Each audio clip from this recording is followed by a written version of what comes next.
right, Keith. It was pouring at my house, and it's very foggy where we are now. But is anyone seeing snow out of this? For our northern Maine, I went on some of the ski camera webcams to see what was going on, and a couple of them were suspiciously shut down, but a few of them, it looked like mainly rain. It was mainly rain, but it happens sometimes, and you can see looking at the radar that that's the case. There were a few wet flakes mixed in maybe when I was looking at one of the cameras. It's hard to tell, the resolution is so-so, but predominantly rain. The real snow, as we thought would be the situation, is north of Greenville, and the snow coming down actually at a pretty heavy clip there. Southern coastal Maine has been interesting because it's been dreary, it's been drizzly. There hasn't been a whole lot of total rain though so far, and we've got a few more bands back here, but nothing all that heavy. So I think when we look at the rainfall amounts, they'll be heaviest into the central part of the state and lightest over York and Cumberland County, for example. David was telling me driving up from Massachusetts today that it was 60 in his backyard. I buy that.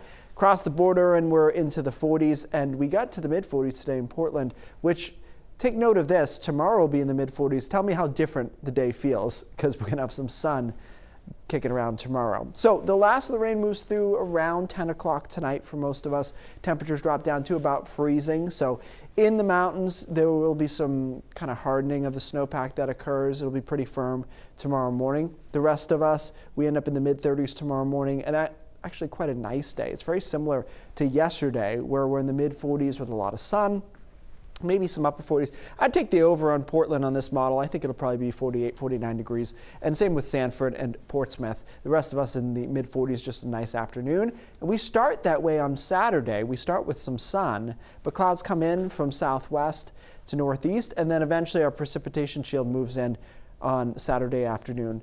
So during the day, we're fine until at least 3 or 4, and then we start to get some snow working its way in.